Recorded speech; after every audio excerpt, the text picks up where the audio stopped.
Il y a une source en moi. Il y a une source en moi qui jaillit dans mon âme, qui coule à flot du fond du cœur. Vers toi, Seigneur, vers toi, Seigneur. Oh, il y a une source en moi. Il y a une source en moi. Il y a une source en moi qui jaillit dans mon âme et qui coule à flot, qui coule à flot des fleuves d'eau vive du fond du cœur. Vers toi, Seigneur, et cette source c'est un fleuve de louange. Ange, ange et d'adoration, et d'adoration. Dirigé vers toi, Seigneur Jésus, Jésus, mon roi. Alléluia, alléluia. C'est un fleuve de louange, c'est un fleuve ange et d'adoration et d'adoration et d'adoration dirigé vers toi, Seigneur, Seigneur Jésus, mon roi. Alléluia, alléluia. Oh, c'est un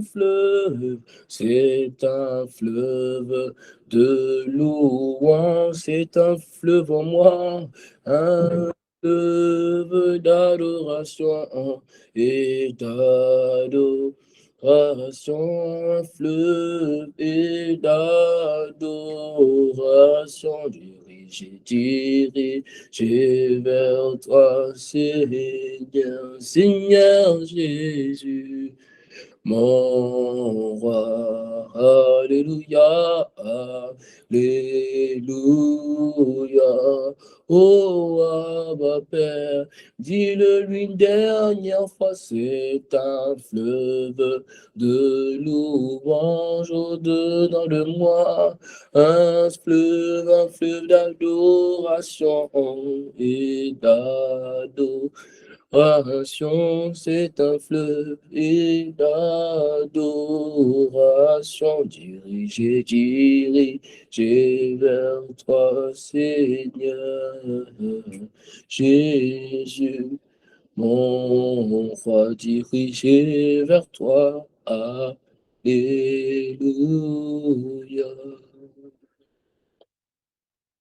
L'Esprit de Dieu, c'est un fleuve qui est en nous et qui est dirigé vers toi. C'est un fleuve d'adoration et de louange. Ça veut dire qu'il y a la louange et l'adoration. Quand on dit c'est un fleuve d'adoration et de louange, ça veut dire qu'il y a une adoration et de louange qui ne fait que couler en nous, qu'on ne peut arrêter, qui déborde en nous, qui désaltère notre âme. Et ce fleuve a besoin d'être alimenté par toi. Ce fleuve a besoin d'être rempli par toi. Voilà pourquoi nous venons à ta source. Et Simon Paria Kofele Mentilatel. Je viens à ta source, boire de ton eau, car au fond de moi, j'ai besoin de toi. Je viens à ta source, boire de ton eau, car au fond de moi, je ne veux que toi. Je viens à ta source, je viens boire de ton eau, car au fond de moi, je ne veux que toi, je viens à ta source, bois de ton eau, bois de ton eau, car au fond, je ne désire que toi, je ne désire que toi, je viens à ta source avec humilité, bois de ton eau avec révérence, car au fond de moi, avec soumission, je ne désire que toi. Au moins, je viens à ta source avec mort à soi, bois de ton eau avec zèle, car au fond de moi, avec action de grâce, je ne désire. Oh, je viens à ta source avec gratitude, bois de ton eau avec reconnaissance, car au fond de moi, au plus profond de moi, j'ai besoin de toi. Moi, je viens à ta source, me voici, boire de ton eau, esprit de vie, car au fond de moi, j'ai besoin de comme une biche, comme une biche, soupire après des courants d'eau. Ainsi mon âme soupire après toi, soupire après toi comme une biche, quelles que soient les saisons de ma vie, soupire après des courants d'eau. Ainsi mon âme a besoin. J'ai dit comme une biche, soupire après des courants d'eau. Ainsi mon âme a besoin de toi, a besoin de comme une biche, une bille dans une terre aride, soupire après des courants d'eau. Ainsi mon âme au-dedans de moi a besoin. Oh, fais entendre ta voix comme une biche n'est pas un chant, soupire après des courants d'eau, c'est une supplication. Si mon âme à moi a besoin de comme une biche, comme une biche. Ce chant veut dire, viens me réparer. Soupire après des courants d'eau, répare mon âme, ainsi mon âme a besoin alors désaltère mon âme, désaltère mon âme, désaltère mon âme, désaltère mon âme.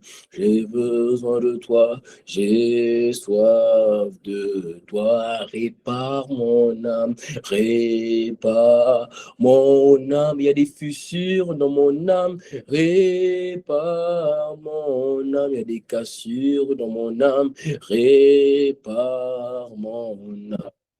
Soif de toi, j'ai soif de toi, ma vie de prière tombe en pièces, répare mon âme, j'ai une baisse de foi, répare mon âme, mon intimité s'en va, répare mon âme, ô Esprit de Dieu, j'ai soif de, enlève la sécheresse de moi, répare mon âme, je n'entends plus ta voix, mais répare mon âme, je ne sens plus ta présence, mais répare mon âme, mes larmes ne coulent plus, mais j'ai soif, même si je n'ai plus la chair de poule, répare mon âme, rends-moi sensible, répare mon âme, c'est le chant de quelqu'un, répare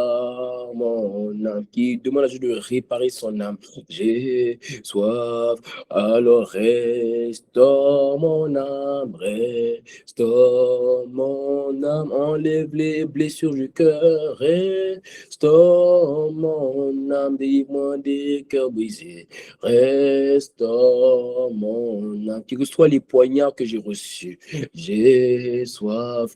Ô esprit de consolation, restaure mon âme, enlève la solitude, restaure mon âme, enlève la nostalgie, restaure mon âme, restaure mon âme, j'ai soif de dire lui encore une fois, restaure mon âme, ce n'est pas un chant, restaure mon âme, restaure mon âme, restaure mon âme, restaure mon âme, j'ai soif de, oh, restaure ma vie, restaure ma vie, ramène-moi dans le droit chemin, restaure ma vie, ne me laisse plus dévier, restaure ma vie, ne me laisse plus tomber, j'ai soif, ne me laisse plus trébucher, restaure ma vie, fais-moi asseoir en toi, restaure ma vie, garde-moi attaché, restaure ma vie, restaure ma vie, j'ai soif de toi. Seigneur, ce chant, et pour quelqu'un, c'est un chant. Et pour une personne connectée, c'était pas un chant. Pour moi, c'est pas un chant. Il y a des cœurs ici qui demandent à ce que tu les repares. Il y a des fissures, il y a des cassures, il y a des boulons qui ont sauté, il y a des vis qui ont sauté. Il y a des vies qui sont en train de s'écrouler. Il y a des édifices que tu bâtis qui sont sur le point de tomber à cause de la peur, à cause de l'anxiété, à cause du doute, à cause de la solitude, à cause de la nostalgie. Répare mon âme, ça veut dire que je t'en supplie. Ne laisse pas le bâtiment de ma vie, l'édifice que tu construis depuis combien de mois, depuis combien d'années tomber du jour au lendemain à cause d'une attaque, à cause de la peur, à cause de la tristesse, à cause de la pornographie, je t'en supplie. Soutiens l'édifice de ma vie. Soutiens mon âme, restaure mon âme, répare mon âme, enlève les fissures, enlève les cassures, enlève tout ce qui voulait me causer ma perte, causer ma mort, causer mon dommage. Restaure-moi, ramène-moi là où j'étais, à la dimension à laquelle j'étais avec toi, ramène-moi là-bas, établis-moi là-bas, sécurise-moi là-bas, donne-moi une assurance de vie là-bas, afin que jamais je ne retourne à ce que j'ai vomi, afin que jamais je me traîne dans la boue comme les porcs, afin que jamais je retourne à ce que j'ai vomi comme les chiens. Aie compassion de moi, Esprit de Dieu. C'est pas une prière, c'est un soupir profond.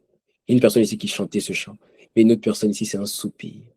Il n'a pas envie de voir sa vie être le résultat du malheur, du scandale. Non, Seigneur, ne laisse pas nos vies refléter un autre Dieu que toi. Ne laisse pas nos vies que tu bâtis s'écrouler à cause du péché, s'écrouler à cause des circonstances de la vie, à cause des épreuves de la vie. Ne laisse pas ça. Ne laisse pas les Égyptiens dire que c'est parce que tu n'as pas été capable de nous envoyer à Canaan que tu as permis que nous mourons dans le désert. Ne laisse pas nos familles, nos amis qui ne croyaient pas en toi. Ces personnes qui ont dit ça sert à rien de marcher avec Dieu, ça sert à rien de t'accrocher à Dieu. Ne les laisse pas dire que c'est parce que ton Dieu n'était pas capable d'accomplir ce qu'il avait dit qu'il allait accomplir, qui t'a laissé mourir dans cette épreuve, qui t'a laissé, il t'a abandonné dans cette épreuve. Non, ne nous laisse pas, ne nous abandonne pas. Parce que nous avons pris position pour toi. Nous avons dit publiquement que c'est toi que nous servons. Esprit de Dieu, honore notre foi. Parce que tu as dit que tu vas honorer ceux qui t'honorent. C'est le temps où tu honores ceux qui t'honorent. Relève celui qui était tombé. Restaure celui qui a été qui était brisé. Répare celui qui était cassé. Et relève-nous comme une armée. Afin que nous puissions être des personnes relevées, qui vont relever d'autres personnes. À toi seul l'honneur, la louange et la gloire. Au nom de Jésus. Et une personne à qui cette prière concernait dit Amen. Amen. Amen. Amen. Toi, tout le monde, il y a une personne, cette prière te concernait. Toi, tu dis Amen encore. Toi, ça te concernait. Tu dis Amen encore. Aïe, aïe, aïe. Amen. Amen. Amen. Alléluia. Gloire à Dieu. Bénissons Dieu. Nous sommes reconnaissants. Quand on prend le temps de l'adoration, comme ça, c'est parce que tu veux télécharger quelque chose. Je me suis rendu compte que l'adoration ne nécessite pas forcément des instruments. Oui, l'adoration a besoin d'un seul instrument. C'est ton cœur. C'est le seul instrument que l'adoration a besoin. Parce que ton cœur répond à une mélodie. Et c'est un son. Mais ce son dégage une odeur. C'est un mystère. Comme un son peut relâcher une odeur. Ton cœur n'est pas une mélodie qui est un son, mais ce son relâche un parfum.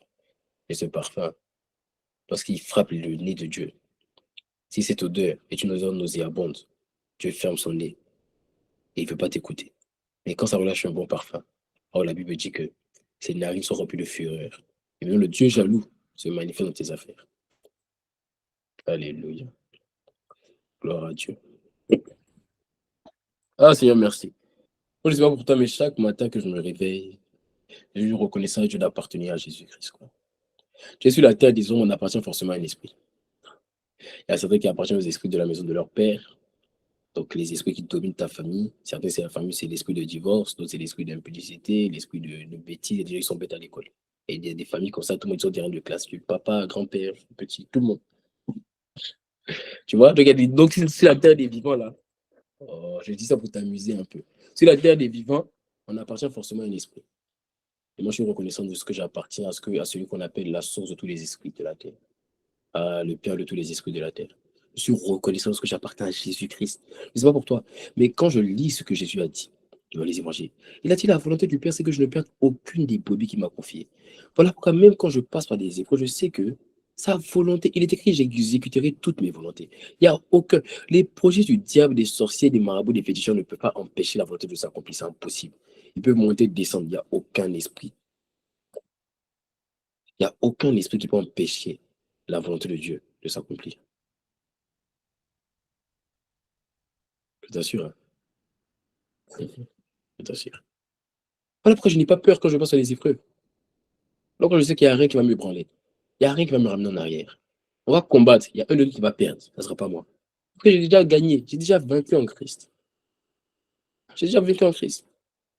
Avec la victoire qui triomphe du monde, c'est la foi. Ma victoire, c'est la foi. Dès lors que j'ai cru en Christ, c'est déjà la victoire qui triomphe du monde. Il n'y a rien qui vient de ce monde qui peut triompher sur moi. Et là, il me dit que le monde est sous la puissance du malin. Donc, tout ce qui vient du malin ne peut pas trouver triomphe sur ma vie. C'est une conscience dans cette vérité de ce que quelque chose que le diable a envoyé comme épreuve, il ne pourra pas me vaincre. Parce qu'on ne peut pas gagner une personne qui t'a déjà gagné. Parce qu'il y a beaucoup de pays qui aimeraient rejouer la CAN. Mais tu vois, comme c'est mais comme la Côte d'Ivoire a gagné, tu comprends, non? Voilà. Alléluia. Je fais ma parenthèse. Alléluia. Donc, comme vous voyez, le décor a changé. On est revenu dans notre décor initial. Pendant 3 semaines, nous n'étions pas là. Nous étions en Côte d'Ivoire. Certains pensaient que j'étais en vacances, d'autres pensaient que. Je ne sais pas ce que les gens pensaient, mais moi, je savais. Tu vois, c'est pour ça dans la vie, il faut toujours te fier à ce que tu sais. Parce qu'il y a des gens qui ont des pensées. Toi, tu dois te fier à ce que tu sais. Il y a des gens qui pensaient ci, il y a des gens qui pensaient ça. Mais il faut rester fixé sur ça. Et moi, je savais que je n'étais pas en Côte d'Ivoire parce que j'étais en vacances, loin de là. Parce que comme j'ai besoin de repos actuellement, je me demande vraiment si c'est des vacances. Pourquoi j'ai autant besoin de repos actuellement. Mais je crois qu'on était là-bas en mission et par la grâce de Dieu, on a pu faire différents temps de prière. On a pu se voir avec les membres de Holy Secrétaire qui sont présents là-bas. Pour certains, on a eu l'opportunité d'aller prêcher l'évangile dans une prison. C'était glorieux. C'est plus de 85 âmes qui ont été gagnées. Waouh! Des détenus. De 15 à 18 ans, des prisonniers qui étaient en prison. Des personnes qui sont là-bas pour des viols, pour des meurtres, des homicides involontaires, pour du vol, pour des braquages, et qui ont donné leur vie à Christ, avec une majorité de musulmans. Majorité de musulmans. Dieu s'est glorifié par des guérisons instantanées. Je crois que à la sortie de ce temps-là, tous ceux qui étaient malades ont été guéris. Tous ceux qui étaient malades ont reçu la guérison. C'était incroyable. C'était extraordinaire. Et c'était dans une telle simplicité que nous étions juste reconnaissants à Dieu de voir ce que nous avons vu. Une telle simplicité, tous les malades étaient guéris. Plus de 85 personnes de leur vie, avec plus de 70 personnes sur les 85 qui étaient à confession musulmane. Vous voyez? Et ce qui était extraordinaire, c'était de voir qu'à la fin, quand on a fini de prêcher l'évangile, c'était instantané quand les gens disaient Amen. Je voyais une parole, les gens disaient Amen. Et je me rappelle que je parlais avec un gars, je lui ai dit quelque chose, je lui ai donné une parole prophétique. Et vous savez ce qu'il m'a répondu? C'était un musulman, c'est un ancien musulman. Il a dit Amen. Il a dit Amen d'abord. Et à un moment, il avait Amen. J'ai fait waouh, ça c'est Dieu seulement. Donc en moins de 10 secondes, il a changé de Amen en Amen. Donc on a vécu des moments merveilleux. Malheureusement, on n'a pas pu prendre les numéros parce que ça reste des détenus, mais on continue à prier pour eux. Vraiment, ça doit être un sujet de prière pour toi, que c'est 85 personnes. Et même ceux qui n'ont pas fait la prière du salut, vraiment que la main du Seigneur demeure sur eux et que le dépôt, nous croyons que la grâce avec laquelle nous sommes allés a ouvert des portes. Vous savez, je me suis rendu compte que, tu sais, toi, tu penses avoir des problèmes. Tu penses que tes documents sont bloqués. Je vais t'expliquer. Regarde, il y a des détenus parmi eux. C'est quoi le problème? Regardez leur problème. C'est que tu sais, dans le domaine du droit, tu dois d'abord être jugé pour connaître ta peine. OK? Mais avant le jugement, il y a une période dans laquelle on t'envoie quand même en prison. On attend que tu reçois ta date de procès. OK? Donc, supposons que ta peine va faire 5 ans. Tu peux rester en prison 1 an pour rien, jusqu'à ce que tu reçoives le procès. Donc, il y a certains qui sont là-bas qui attendent juste en fait la date de leur procès. Mais pour que tu aies ta date de ton procès, il faut que ton dossier ait été examiné, étudié et qu'on détermine une date de procès. Maintenant, parmi eux, on peut dire que j'ai vu peut-être trentaine de personnes qui avaient quoi? Qui avaient leur dossier bloqué. C'est-à-dire on ne trouvait plus leur dossier. Donc eux, c'est comme s'ils n'auront jamais le date de procès parce qu'on ne trouve pas leur dossier. Donc ils n'auront même pas de peine. Donc si tu veux, eux, actuellement, ils sont en train de faire une peine qu'ils ne sont pas censés faire, mais qui est indéterminée parce qu'en fait, ils n'ont pas le dossier pour établir un procès qui va leur donner une peine. Donc s'ils doivent faire 2 ans, 10 ans de peine, ils ne le savent pas parce qu'ils n'ont pas leur dossier. Et si on ne trouve pas leur dossier pendant 10 ans, ils resteront là pendant 10 ans. Et on a prié pour que le Dieu qui a aidé le souvenir d'un roi, a fait qu'il aille sortir les annales des dossiers. Dans la Bible, j'ai oublié le passage, j'ai cherché le passage aujourd'hui en plus, mais j'ai oublié le passage, je n'ai pas trouvé. Mais ce Dieu qui rappelle aux souvenirs des hommes, on a pris que ce Dieu-là vienne rappeler à ces juges qui ont perdu les dossiers, qu'ils retrouvent les dossiers et qu'ils soient jugés convenablement selon la loi et qu'ils puissent sortir. Et il sera fait selon cette parole parce qu'on est parti avec un dépôt, je crois. On n'a pas eu des nouvelles, mais je pense qu'on va continuer à appeler. Il faut qu'on appelle pour savoir qu'est-ce qui se passe. Je sais qu'il y a certains, on a déjà retrouvé des dossiers. Je suis persuadé. Parce que c'est une parole qui a été relâchée dans l'atmosphère. Et tout ce que Dieu dit, là, il me dit, il accomplit ce que prédit ses envoyés. Voilà pourquoi je te dis, tout ce qui était document bloqué dans ta vie va être débloqué. Ah, ça va être débloqué, ça va être débloqué. Tout ce qui était blocage, même pas administratif seulement, tout ce qui était blocage, ta famille, donc tout ce qui te connaissait, tout ce qui te concernait, je dis tout ce qui était blocage, ça sera débloqué. Et il me dit, il accomplit ce que prédisent ses envoyés. Et là, il me dit, sa parole ne remet pas sa bouche sans qu'elle accomplisse ce qu'elle a été relâchée. Tu connaissais des blocages administratifs, Dieu va te débloquer. Tu connaissais des blocages dans des relations, Dieu va te débloquer. Des blocages scolaires, tu t'attendais à un document pour voyager, pour travailler. Tu t'attendais à un document pour aller à l'école. Tu t'attendais à un document d'admission. C'est le mois où Dieu va débloquer tout ce qui était bloqué. Je te dis, c'est le mois où Dieu va débloquer tout ce qui était bloqué. Tout ce qu'il attend de toi, c'est que toi-même, tu débloques ta conscience de qui il est. Parce que ton problème, c'est que tu sais pourquoi souvent ta vie est bloquée. Parce que tu as conscience de qu'il est bloqué. Grandis dans ta révélation de Dieu. Tu vois Dieu seulement juste dans une facette, c'est bien, mais il y a plus de Dieu. Et ton point, c'est que parce que tu ne veux pas dans cette simple facette, Dieu ne peut se manifester seulement dans cette simple facette. Il y a des gens qui voient un Dieu tellement grand. Du coup, pendant que toi, tu demandes à Dieu, Seigneur, accorde la grâce de gagner une âme. Les gens qui demandent à Dieu, accorde la grâce de gagner 1000 âmes. Qu'est-ce qui fait la différence? Ils savent, les deux personnes savent que Dieu est capable de les faire gagner une âme, des âmes. Mais il y a une personne qui sait que Dieu est capable de faire infiniment, abondamment, bien au-delà. Ton point, c'est que tu crois que Dieu peut faire. Mais tu le limites dans ce qu'il est capable, dans ce que tu crois qu'il peut faire. Je ne sais pas si quelqu'un comprend. Hmm. Que Dieu ouvre ton intelligence, que Dieu ouvre mon intelligence. Afin que nous ne soyons pas des personnes qui limitent Dieu. Que nous soyons entre des personnes qui donnent à Dieu accès. Afin que Dieu fasse ce qu'il veut, quand il veut. Qu'il agisse. Oh Seigneur, agis. Amen. Demain, par la grâce de Dieu, nous aurons notre journée du salut. Journée du salut, la journée du salut, c'est généralement quelque chose qu'on fait 2 fois par année, mais cette année, Dieu nous a convaincu de ne pas faire 2 fois, de faire 6 fois. Pourquoi? Parce qu'on a un mandat d'amener les peuples et les nations au salut. C'est quoi la journée du salut? La journée du salut, c'est un jour où nous prenons la résolution en tant que groupe, en tant que mouvement All In Together, de gagner le maximum d'âmes à Dieu. Et pour ça, parce que Dieu nous a prouvé qu'en ligne, on peut gagner des âmes. Moi, Dieu me l'a prouvé. Parmi les gens qui sont connectés au sol de ma voix, il y a plusieurs qui ont donné leur vie à Christ à All In Together. Donc, j'ai compris que c'est possible de gagner des âmes en ligne et des vies transformées en ligne, c'est possible. Parce que la parole de Dieu n'a pas de limite. La parole de Dieu n'est pas limitée par un écran. Non, la parole de Dieu n'est pas limitée par un écran. Oui, le live, le présentiel a sa grâce. Je suis totalement d'accord avec ça. Mais il ne faut pas banaliser le direct parce que Dieu se manifeste. Et dès lors qu'il y a les témoignages, il faut honorer Dieu. Donc la journée du salut, c'est un jour où on décide de gagner le maximum. Oh, tu dis pas Amen. Hein. La journée du salut, c'est un jour où nous décidons de gagner le maximum d'âmes à Dieu. Et pour ça, qu'est-ce que nous faisons? Nous ouvrons les différents groupes All In Together. Aujourd'hui, par la grâce de Dieu, il y a plus de 9 extensions. Oui, c'est ça, 9. 9 extensions, 8 extensions. Donc, l'idée, ça sera demain, en fait, d'ouvrir les groupes. On va vous envoyer un message que vous allez pouvoir partager à vos amis, à vos proches. Tu vois, tu vois, il y a cet ami-là que tu veux qui donne sa vie à Christ. C'est une occasion de l'amener à Christ demain.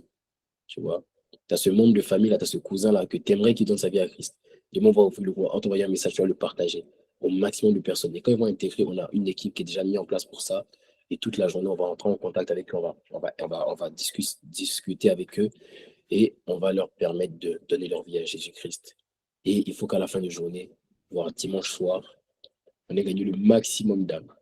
Et après ça, la journée du salut, l'autre journée du salut, ça sera dans 2 mois encore. On va faire ça chaque 2 mois jusqu'à la fin de l'année, au-delà de notre temps d'évangélisation qu'on a chaque semaine. Dès lundi prochain du lundi, oui, du coup, c'est le 23, donc je pense que c'est lundi à dimanche. Si je ne me trompe pas, lundi à dimanche. On aura notre premier Shift Together de l'année. Qui connaît Shift Together? Shift Together, c'est notre temps de prière mensuel. Vous savez, il y a les temps de prière matinale, il y a les temps de prière de Shift Together.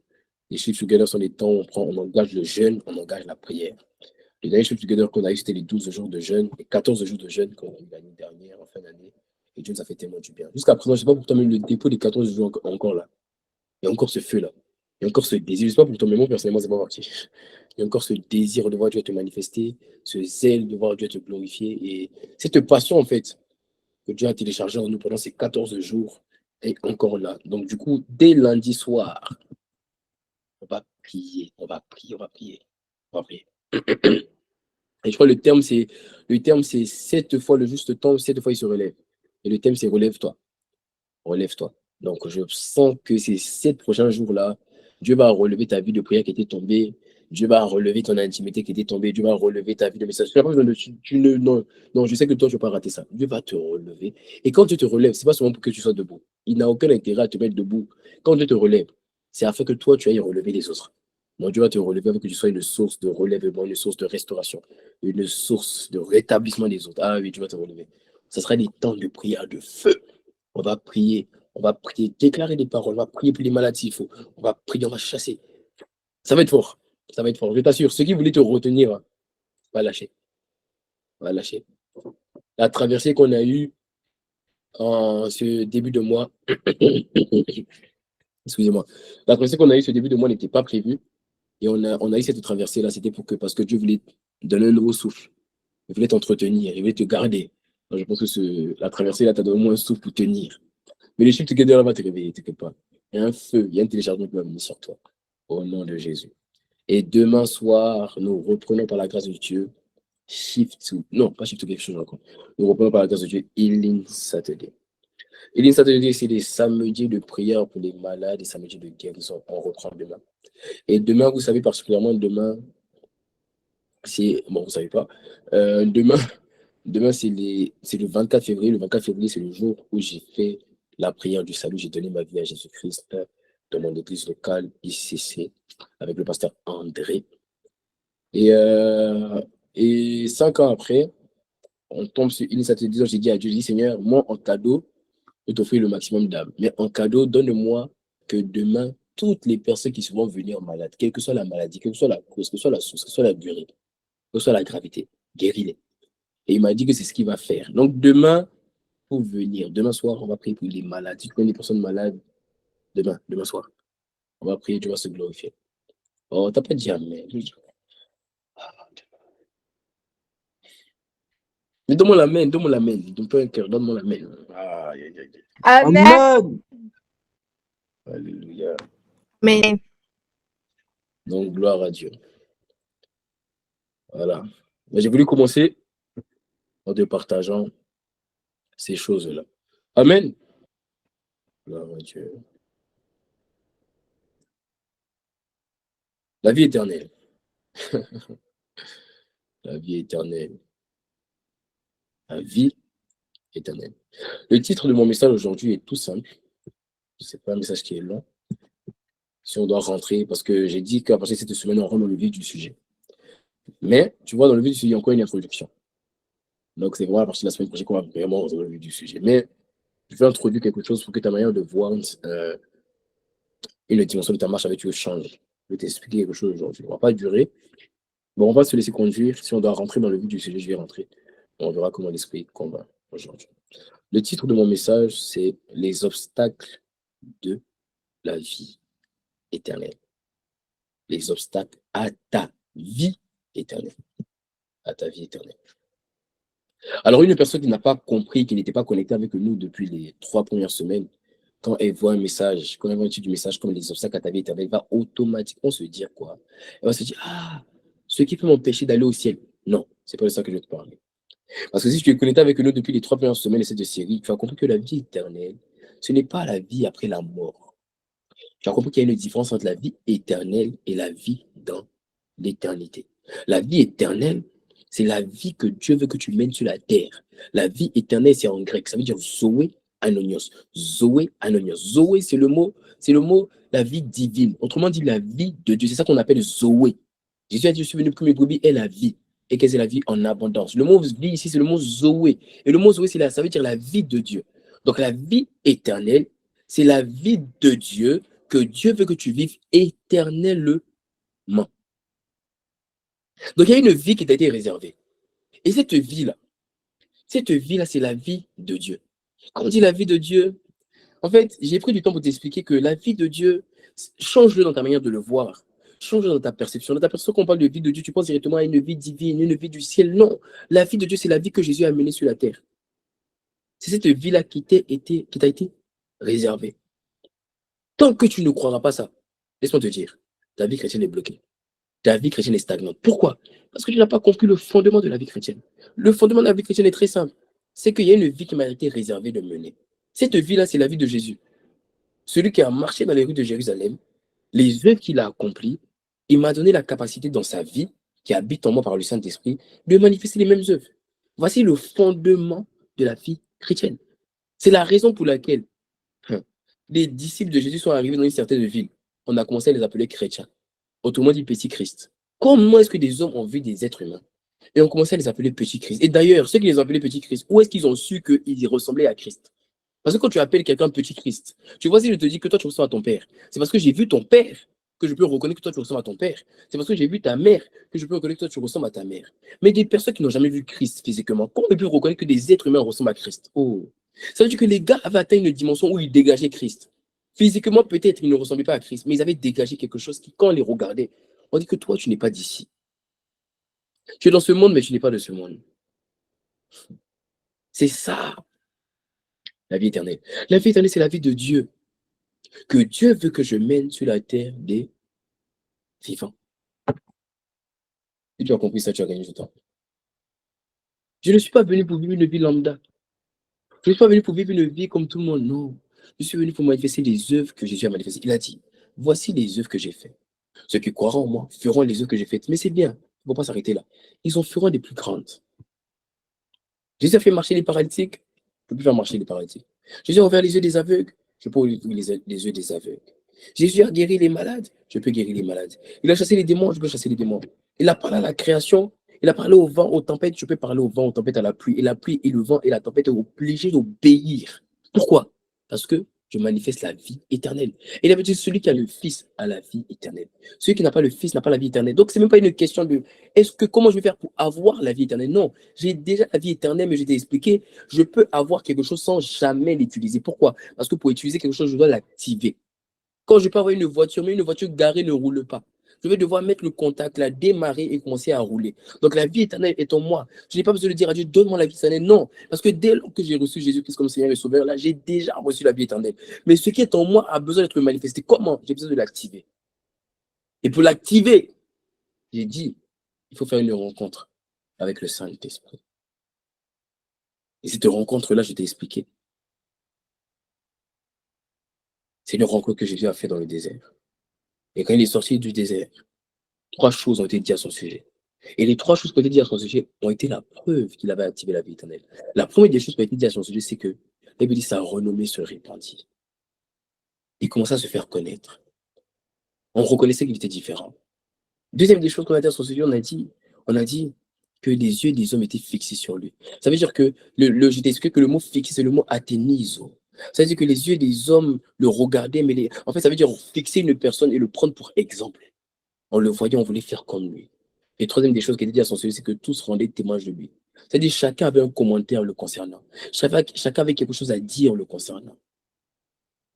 Ah, je t'assure. La vie éternelle qui est en toi sera activée. La parole que Dieu envoie exprime ce que Dieu est en train de faire. Quand Dieu envoie une parole sur la vie éternelle, ça veut dire que c'est le temps pour que tu manifestes la vie éternelle. Ne commence pas à chercher une parole prophétique qui est propre à ce message. Il n'y a pas de parole prophétique qui est propre à cette série. Ce que Dieu dit, c'est ce que Dieu est en train de faire. Je dis, Dieu va faire sortir de toi ce qui est en toi. La vie éternelle, c'est un trésor. Ton problème, c'est que tu cherches les admissions. Tu cherches les contacts. Laisse-moi te dire.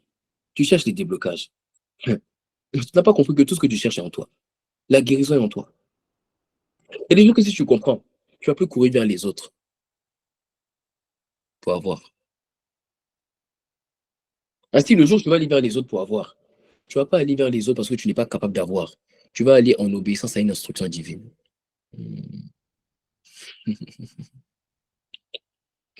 Voilà pourquoi il y a des gens qui ne vont pas vers les gens pour prier. Tu sais, même quand je suis malade, je ne vais pas vers les gens pour prier. Je m'impose les mêmes mots même. Avant, j'avais très mal là-dedans. Tu ne comprenais pas, toute la journée, j'ai eu mal. J'ai dit à ma père, en ton nom, cette douleur dégage. Je me suis couché, je me suis réveillé sans la douleur. Dieu m'a fait grâce. J'ai été guéri. C'est ça la vie éternelle. Du coup, j'ai compris que je n'ai pas besoin d'aller vers quelqu'un pour recevoir la guérison. C'est déjà en moi. Moi, je ne fais pas partie de cette trempe de serviteurs de Dieu qui veulent forcément que tu viennes vers lui pour prier. Et tu veux vraiment gloire à Dieu, Dieu va se glorifier. Mais je prends plus plaisir à ta santé qu'à ta maladie. Parce que je ne cherche pas à avoir des témoignages. Je cherche à ce que tu comprennes la vie éternelle. Du coup, le jour où tu vas vers quelqu'un pour demander de l'aide, tu ne vas pas parce que tu n'es pas capable de le faire. Tu vas parce que c'est une instruction divine d'y aller. Je ne comprends pas un verset de la Bible, il n'y a pas de problème. Je vais me tenir devant Dieu. Seigneur, c'est toi qui es l'écrivain de la Bible. Et l'écrivain de la Bible habite en moi. Est-ce que tu penses que si tu écris un livre, on aura besoin. Est-ce que tu penses que si tu écris un livre, on va venir demander. Est-ce que tu penses que si tu écris un livre, toi, si tu deviens écrivain d'un livre, est-ce que tu penses que tu auras besoin de faire beaucoup de recherches pour expliquer ce que toi-même tu as écrit dans ton propre livre? Quelle que soit l'heure à laquelle on va te demander ce qui est dans le livre, tu répondras. Mais si l'écrivain du livre habite en toi, pourquoi tu crains qu'il est capable de t'expliquer quel que soit le verset de la Bible? Du coup, le jour où je vais demander à quelqu'un de m'expliquer un verset de la Bible, je ne le fais pas parce que je ne suis pas capable de le comprendre moi-même. Je le fais parce que l'Esprit m'a fait comprendre que cette personne était un gardien d'une révélation. Oh, Paul a dit dans la parole. Paul dit, il dit, il dit, il dit, nous sommes. Aïe, aïe, aïe. Il dit, nous avons été faits ministres du mystère de Christ. Tu vois, il y a des gens qu'on appelle ministres du mystère de Christ. Ça veut dire qu'ils sont devenus ministres de certains mystères. Ça, il y a plusieurs mystères dans la vie chrétienne. Il y a le mystère de Christ, il y a le mystère de l'épouse, il y a différents mystères, il y a le mystère des principes, il y a tellement de mystères dans la Bible. Et quiconque reçoit une révélation concernant un mystère devient ministre de ce mystère-là. Du coup, il y a des révélations que tu veux avoir. Tu peux les comprendre toi-même, mais tu vas te demander d'aller vers une personne en particulier. Pourquoi? Pas parce qu'elle comprend mieux que toi, ou parce que je n'ai pas capable de comprendre. Parce que cette personne, à cause des révélations qu'elle a de ce sujet, est devenue ministre.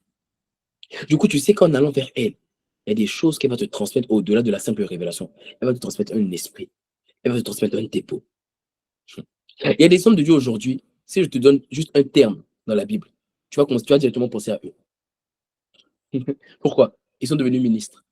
Je te parle de la sanctification, très facilement, tu vas penser à Pasteur Marcelo. Je te parle de l'évangélisation, tu vas penser à Pasteur Mohamed. Je te parle de l'identité, de l'amour pour Jésus-Christ, de l'amour, de la passion pour le Saint-Esprit, tu vas directement penser à Pasteur Ivan. Pourquoi? Ils sont devenus ministres de certaines révélations.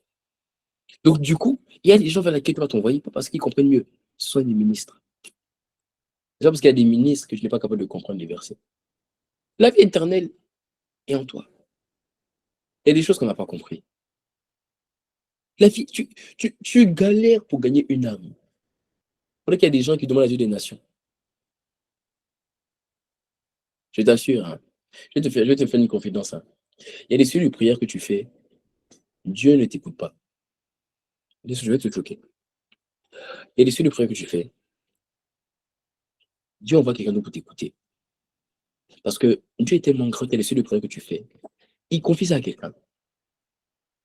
Pendant que des gens veulent se tenir à Dieu pour dire, Seigneur, donne-moi toute la Belgique. Ça, tu dis, Seigneur, donne-moi une âme.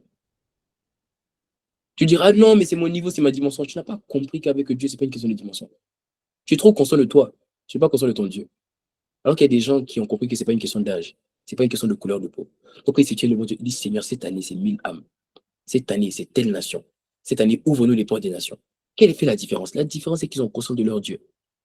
N'aie pas conscience de toi et conscient de ton Dieu. Ça changera ta manière de prier. Tu dis, Seigneur, donne-moi 10 âmes. Cette année, je veux que justement gagner 12 âmes. Une âme par mois. Pendant que des gens se sont dit, Seigneur, ouvre-nous les portes afin qu'on aille prêcher les évangiles. Afin qu'on aille prêcher l'évangile dans les prisons. Afin qu'on aille prêcher l'évangile dans des lieux. Ouvre-nous les portes. Ne te limite pas. Il y a une vie éternelle en toi. C'est la vie de Dieu. C'est ça la vie éternelle.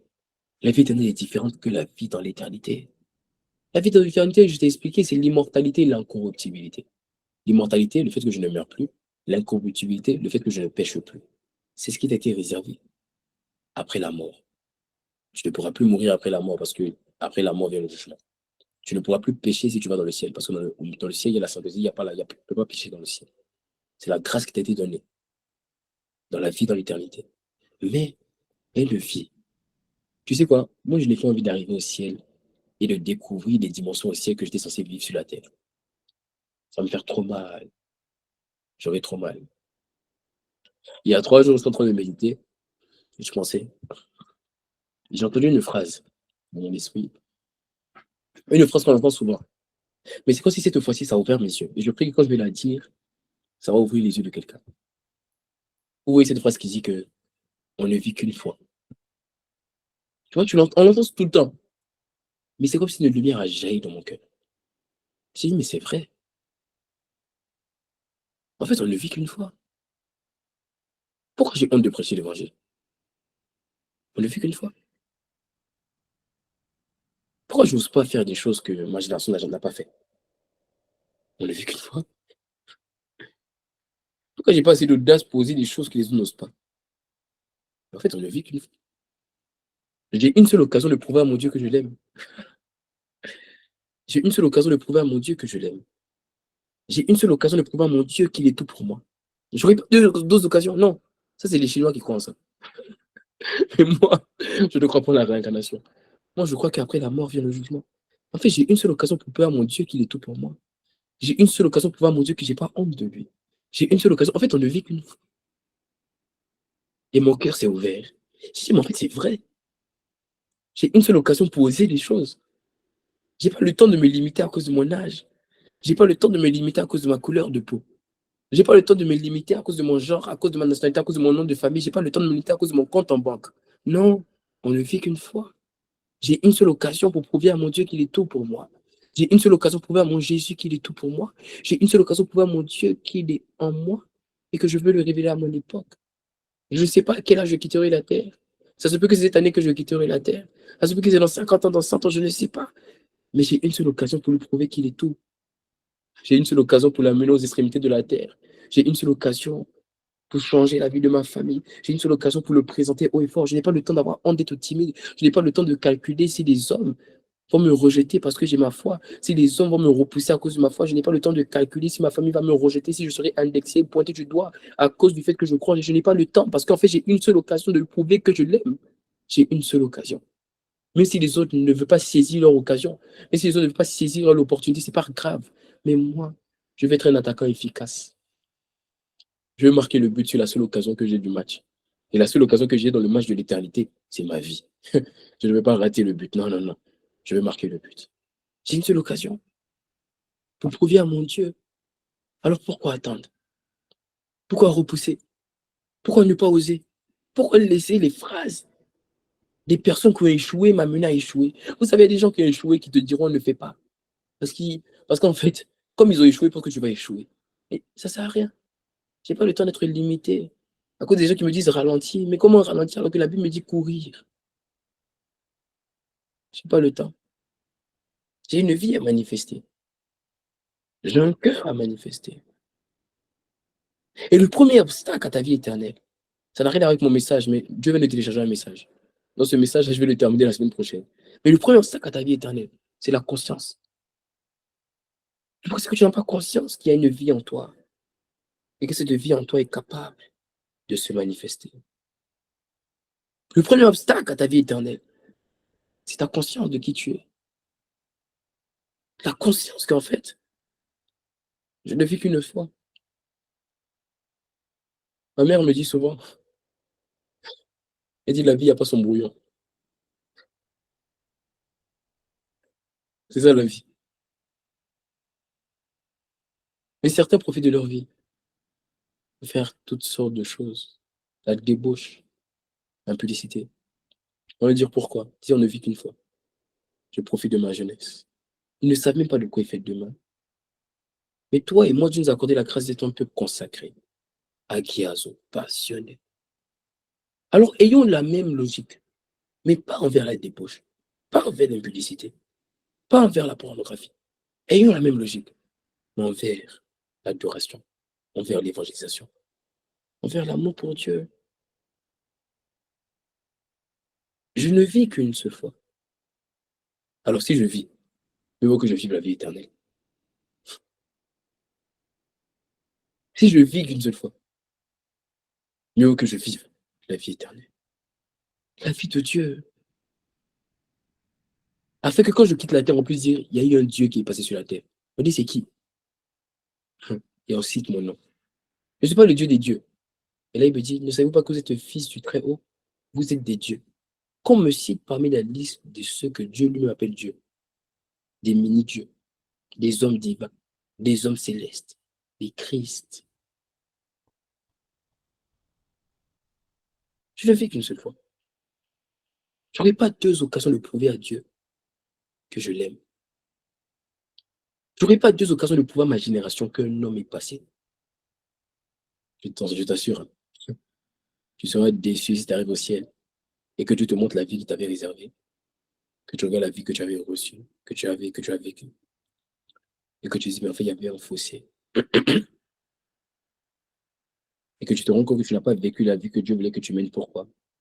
Parce que tu avais honte de ce que les gens allaient penser. Parce que tu avais peur d'échouer. Parce que tu ne te croyais pas capable d'y arriver. Alors Dieu va te montrer. Parce que tu sais quand Dieu va te montrer, il va te montrer un film. Ah oui, non, je t'explique. Il va te montrer une image. Ce sera un film. C'est pas tu vas le percevoir, non. Il va te le montrer. Il va te montrer l'image de ce qu'il avait prévu. Et dans cette image-là, tu verras des gens à qui j'étais censé parler. Et ces gens à qui je suis censé parler, par la grâce de Dieu, certains seront au ciel. Mais ces personnes qui sont au ciel étaient censées être au ciel à cause de toi. Mais quand tu n'as pas discerné, elles seront au ciel, mais pas à cause de toi. Mais parmi elles aussi, il y a aussi des personnes, tu verras les mêmes visages, mais ils sont dans le brûlant en enfer. Et tu verras le film. Ça, c'est la vie que Dieu t'avait réservée. C'est la vie que tu as menée. Qu'aucune limite ne se trouve en toi. Qu'aucune limite ne se trouve en toi. Fais la volonté de Dieu. Et si Dieu ne te révèle pas sa volonté pour toi, cherche-le, meurs dans sa présence, qu'est-ce qu'il révèle. Parce que la vérité, c'est que tant qu'il n'a pas révélé, tout ce que tu vas faire, c'est ce qu'on appelle des œuvres mortes. Ça veut dire que ça n'a aucun effet. La Bible, le cœur de Dieu ne le valorise pas. Tu dis, Seigneur, j'ai fait pour toi, j'ai fait ça, j'ai fait ça. Dieu dit, tu n'as rien fait. Pourquoi? Tout ce que tu l'as fait, tu n'as pas fait sur sa parole.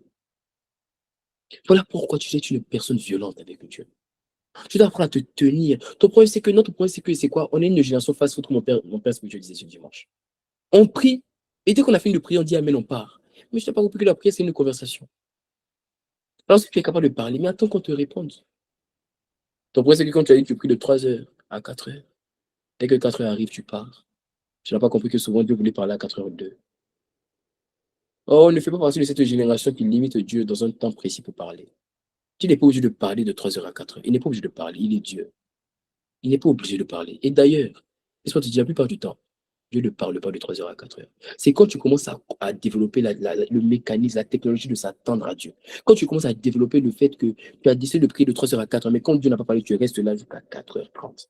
À ce moment-là, Dieu va commencer à parler de 3 heures à 4 heures parce qu'il sait que ton cœur est dévoué à l'attente s'il ne parle pas.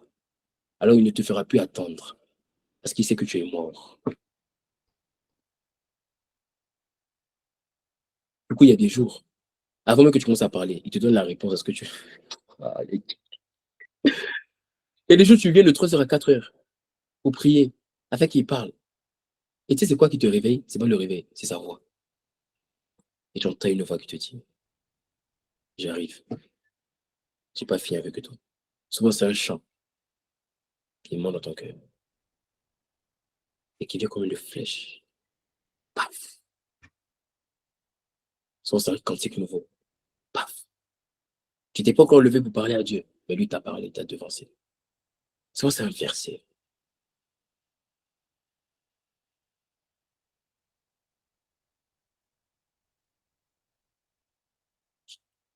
La vie éternelle. Si je vis une fois, il faut que je vive la vie éternelle. Prends la décision de vivre la vie éternelle. Décide que ta vie ne sera pas une vie lambda, une vie banale, une vie qui a manifesté rien d'autre, si ce n'est le statu quo, le conformisme, la conformité aux autres. On regarde ma vie, on regarde la vie de quelqu'un d'autre, il n'y a pas de différence. Tel a fait mon voisin, tel j'ai fait. Ne veux-tu pas que ton nom soit écrit dans des livres? Moi, je le veux. Tu sais pourquoi? Pas à cause de mon nom, à cause de Dieu qui m'a donné ce nom-là. Afin que lorsqu'on lise mon nom dans un livre, on dit qu'il avait un Dieu, il a présenté son Dieu. Que le Dieu de cet homme soit mon Dieu. Aujourd'hui, on prie, on invoque Dieu. Et tu vois, il y a des prières que tu fais, et tu dis, Seigneur, que le Dieu du Van Castagne se manifeste dans ma vie. Que le Dieu du Papa de la se manifeste. Et tu commences à citer des êtres humains qui ont vécu sur la terre. Mais tu dis le Dieu d'eux. Parce que tu veux que leur Dieu, le Dieu qui se manifeste dans leur vie, se manifeste aussi dans ta vie. Ne veux-tu pas que ton Dieu soit invoqué dans la vie des autres personnes? Ne veux-tu pas qu'on regarde et on invoque, qu'on dise que le Dieu d'un tel soit mon Dieu?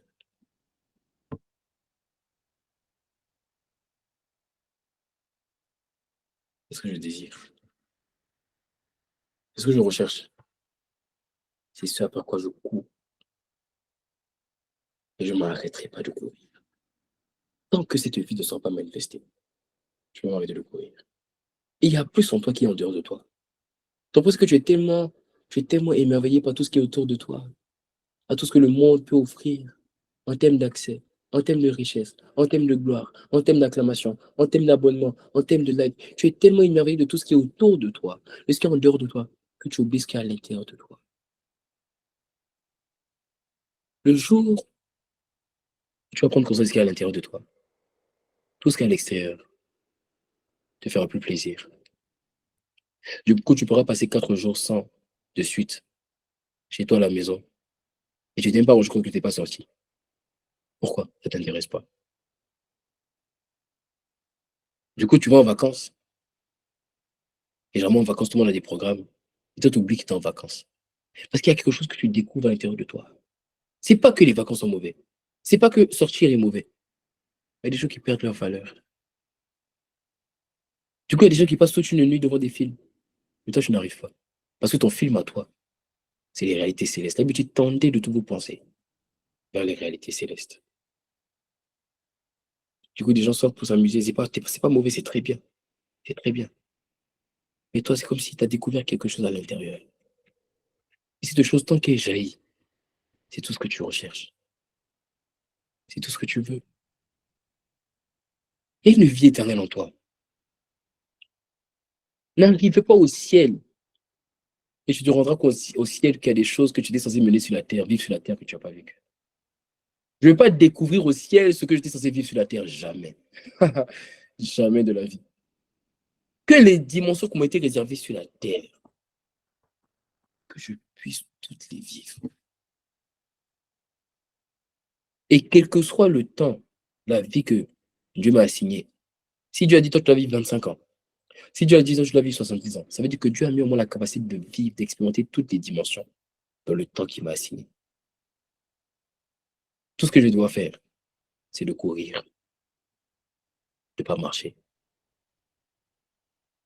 de courir.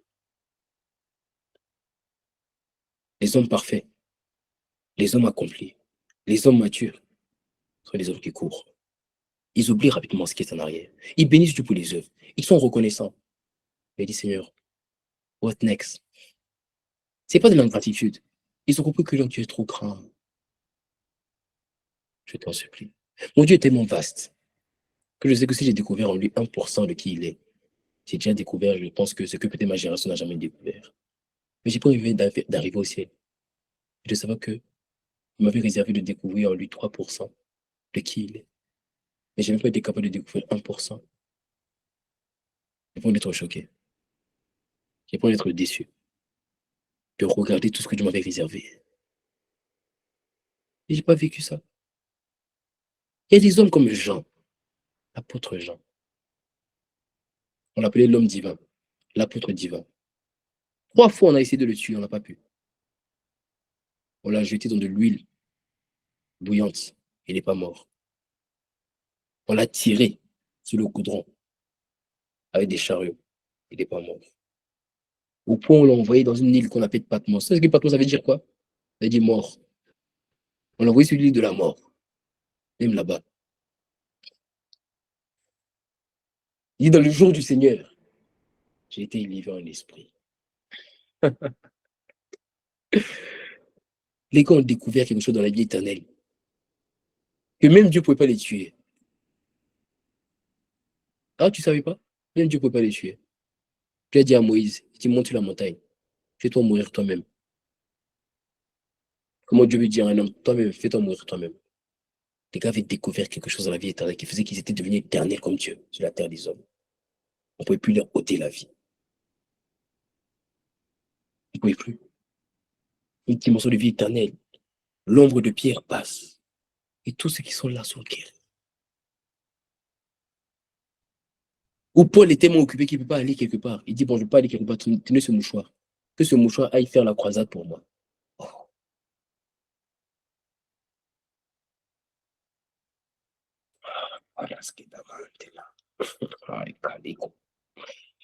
Paras apelebre pelimbaras umbra atilas. Esprit de Dieu. La vie éternelle. Est-ce que tu la veux? Le premier obstacle à ta vie éternelle, c'est la conscience de qui tu es. La conscience que la vie éternelle est en toi. Beaucoup de personnes ne le savent pas. Et parce qu'ils ne le savent pas, ils ne le manifestent pas.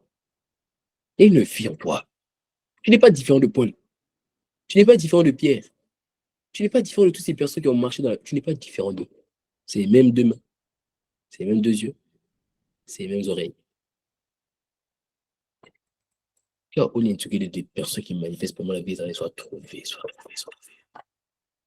Non, ne fais pas passer cette Amen. génération. Tu sais, dans cette génération, je te dirais, on prie, on intercède pour que tout le monde manifeste la vie. Dans cette génération, il y aura beaucoup. Et tu m'en as parlé. Il y aura beaucoup. Beaucoup de personnes. Ça sera juste. Ça sera pas sincère. Ça sera juste de la mode de suivre Dieu. Toute ta marche avec Dieu ne sera pas de la mode. Ça ne sera pas de la tendance, un trend. TikTok, non, non. Que ta marche avec Dieu soit profonde. Que quand tu arrives dans un territoire, arrête de te limiter. Connais ton Dieu. Quand tu arrives dans un territoire, que le taux du divorce baisse, que le taux de la pornographie baisse, juste à cause de ta présence. Tu n'as pas prié, juste tu es là. Tout ce qui n'était pas de Dieu, dégage. C'est possible, c'est possible. Arrête d'aspirer aux petites choses, aspire aux grandes choses. Si tu aspires aux petites choses, tu vas te donner les petites choses. Si tu aspires aux grandes choses, mais que tu n'es pas prêt à avoir les grandes choses, moi j'ai compris que tu vas te préparer pour avoir les grandes choses. Tu sais pourquoi? Parce que Dieu cherche un homme. Il a dit, qui enverra-t-on? Dieu cherche juste un homme. Donc on sait, en fait, c'est un mauvais évangile de dire aux gens ne demande pas les choses trop grandes. Parce que du coup, si Dieu te les donne, tu ne sauras pas gérer. Qui t'a dit que Dieu. Donc, il faut penser que Dieu est assez fou pour donner à quelqu'un des choses qu'il n'est pas capable de gérer. Non. Si ton cœur est sincère et que tu veux être utilisé par Dieu, quand tu vas dire Seigneur, utilise-moi, il va faire.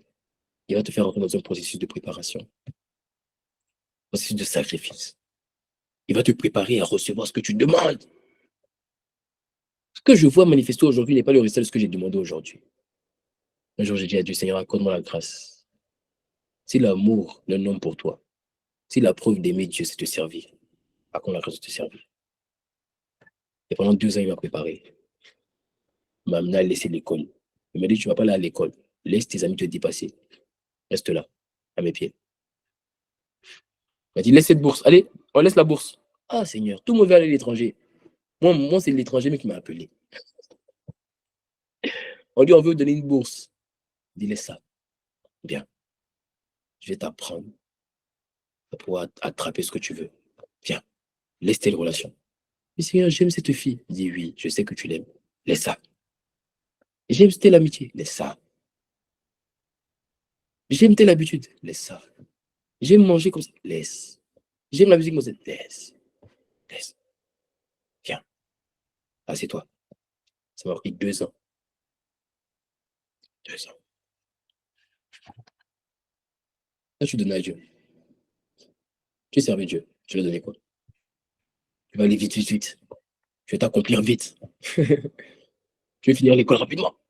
On voit que ceux avec qui tu vas commencer, ils te dépassent. Non, il faut qu'on finisse rapidement. Tu veux travailler en premier. Tu veux te marier en premier. Avoir les enfants en premier. C'est bien. Le jour où tu vas décider de manifester la vie éternelle, la première chose que tu vas faire, tu vas te ralentir. Pourquoi? Parce que quand il te ralentit, c'est pour que les autres avancent. Mais quand ils avancent, et puis la main de Dieu était sur Élie. Et Élie courra plus vite que les chevaux de Akab. Il va te ralentir afin de te permettre d'accélérer par lui. Mais quand c'est lui qui t'accélère, je t'assure, ceux qui avaient commencé avant toi te regardent de loin. Aujourd'hui, les gens, ils m'avaient pris un stop de 2 ans. Ceux qui ont pris un stop avant moi, ils me demandent des conseils. Mes enseignants sont devenus des élèves.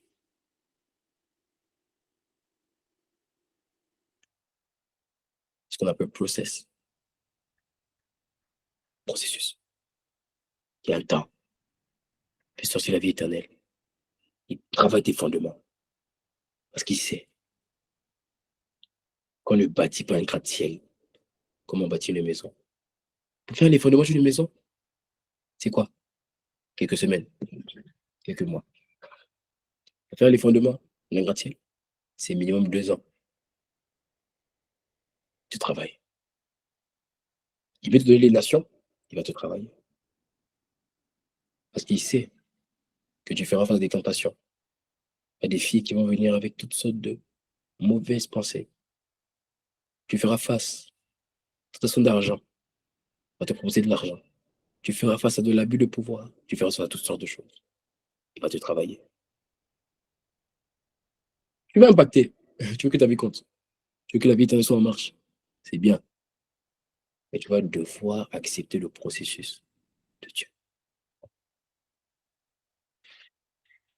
L'obstacle à ta vie éternelle, c'est la constance.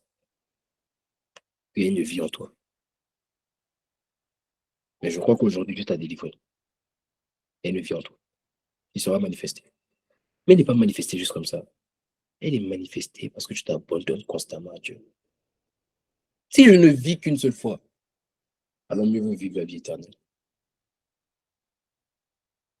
Je préfère la vivre. Ne cherche pas à faire comme tes amis. Laisse-les. J'ai repris un de mes fils parce que tout le monde partageait une affiche WhatsApp. Je l'ai repris. Je lui ai dit, c'est pas parce que tout le monde partage que je dois partager. Vous n'êtes pas pareil. Il y a des choses sur lesquelles je ne me prononce pas. Je ne vais pas me prononcer.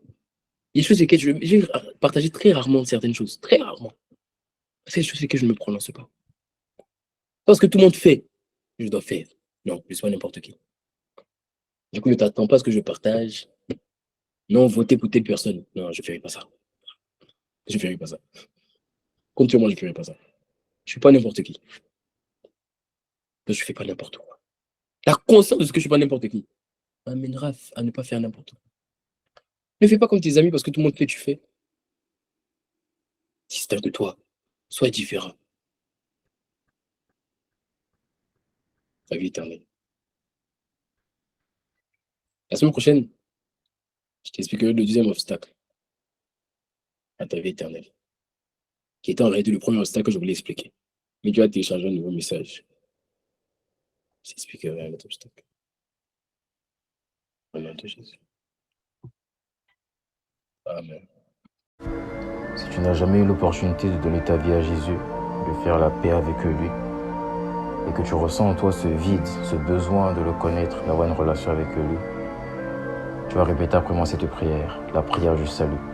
Si tu n'as jamais fait cette prière, répète après moi. Seigneur Jésus, merci. Parce que aujourd'hui, par ta parole, tu m'as parlé.